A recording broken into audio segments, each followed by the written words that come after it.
I monetized my pets channel on February 27th, 2024, and today I'm going to talk about how much money I've made on YouTube in my first full month as a creator with 11,000 subscribers.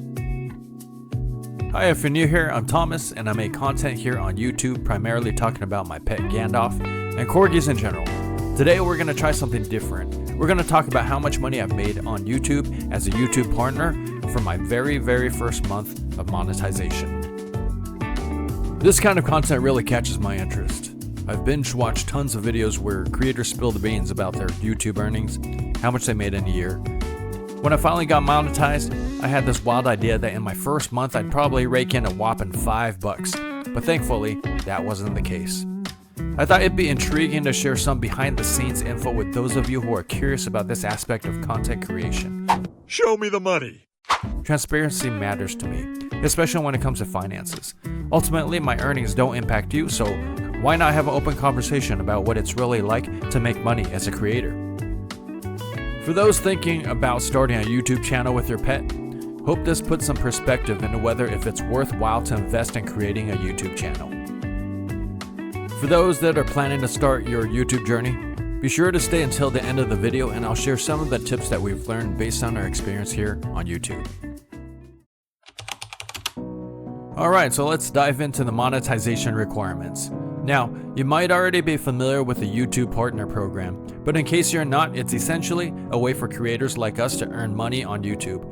To qualify as a YouTube partner, you need to meet certain criteria, hitting at least 1,000 subscribers and accumulating 4,000 watch time hours within the last year, all while following YouTube's guidelines and terms.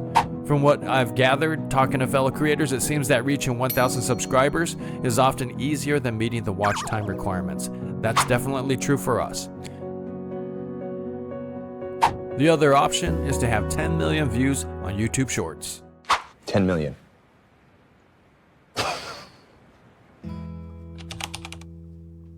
So for this video, I thought I'd give you a little bit of background on our YouTube journey towards monetization. You see, we have a moderately large Instagram page.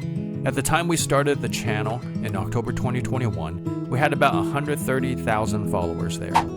With the introduction of YouTube Shorts, I thought it would be a good opportunity to begin posting our short form content on both platforms. I thought many of the followers on Instagram would migrate over here to YouTube to propel our growth a little bit faster, but that was not the case. Initially, I posted 3 long-form videos that were primarily just montages of Gandalf and our family without any narration or voiceovers. They did not gain much traction. So for the first few months, I posted a few shorts along with a few long-form videos which barely generated any activity. After a short hiatus, I began posting shorts a little bit more consistently in April of 2022, and we began getting a little bit of traction in terms of subscribers. On June 3rd, I posted a vertical long-form video, which wasn't really that long. It was less than 2 minutes but qualified as a long-form video since it was over 1 minute long. The main difference was that it was my first voiceover video. It gained 3,000 views, which was YouTube giving me an ego boost to go ahead and create more content in the same format. Well, thank you for the ego boost. Unfortunately, no other video would get that many views, so definitely it was YouTube giving a small creator like me an ego boost so I would continue to create videos. Over the next few months, I continued to create these voiceover videos in the vertical style and launched our first corgi training video. While it didn't gain huge amounts of traction, there began a stream of viewers primarily coming from search. The second video in the series would ultimately become the main catalyst to accumulate watch hours. Over the next year and a half, I would continue to try some new topics, but ultimately the training series was what helped us bank the required watch time. We had a few videos on the other topics that got 2,000 views or so, but the training series is what continues to provide gradual growth to the channel. All this time, I continued to post YouTube Shorts, so about 80 to 90% of our viewers watched our shorts, growing our subscriber count, and only 10 to 20% of our viewers viewed our long-form videos. Our growth was steady and we crossed over the 1,000 subscriber milestone in July 2022. We crossed over the 10,000 subscriber milestone in October 2023.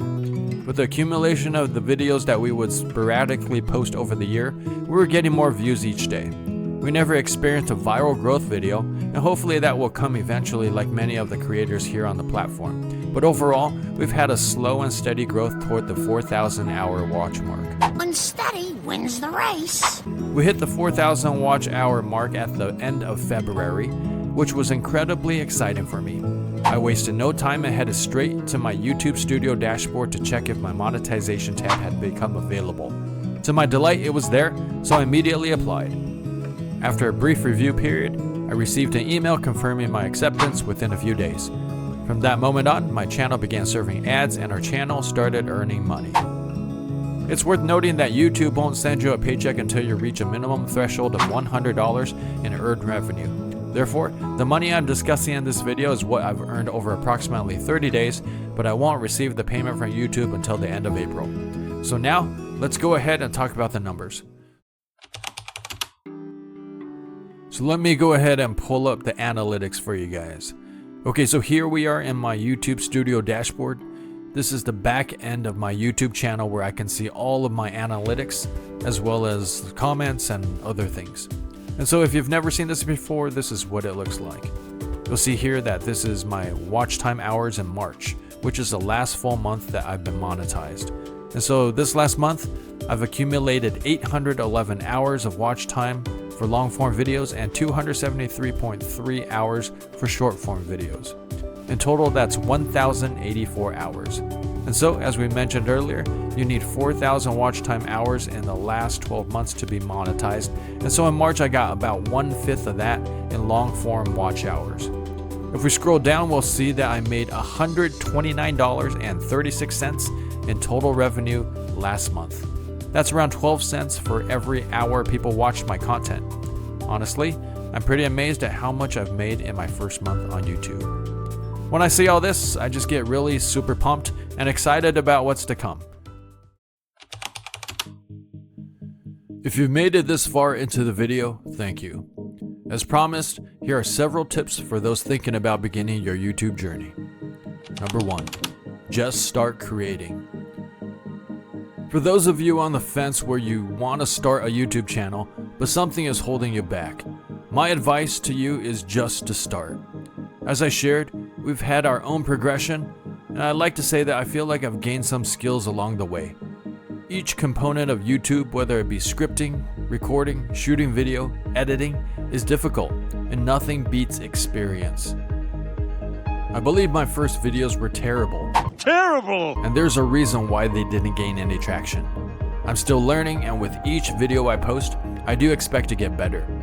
The journey begins when you start, not when you hope to start. If you have that dream to start a channel, do it tonight.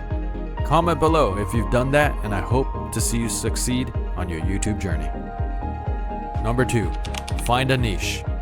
If you have already watched a lot of YouTube tutorial videos from channels like vidIQ or Think Media, you've already heard this tip, to niche down. This is true since YouTube is a competitive space, and it is difficult to compete when YouTube doesn't know what your channel is about. By focusing on one topic and being specific, you can carefully target and build an audience that is specific to your interest and then expand into other topics.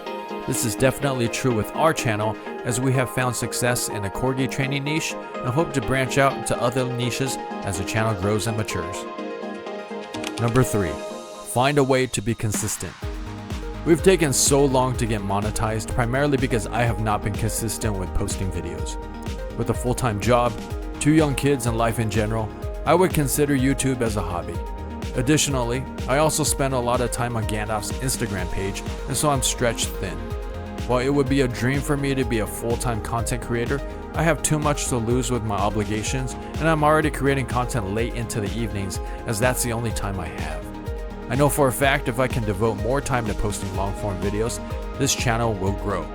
If you are serious about making your YouTube channel successful, finding consistency to produce videos regularly is a must. I know our first YouTube check of $130 or so may not be so much, but it's just the beginning. With social media, things can quickly multiply exponentially. Whether or not that happens on this channel, we'll see, but I'm optimistic. I hope you found this video helpful. If you did, please give it a thumbs up. It really boosts my channel and helps others find our content too. So while we have a smaller channel here on YouTube, we've had some success on Instagram. If you want some tips on how to grow your pet Instagram page, check out this following video. Thanks for watching.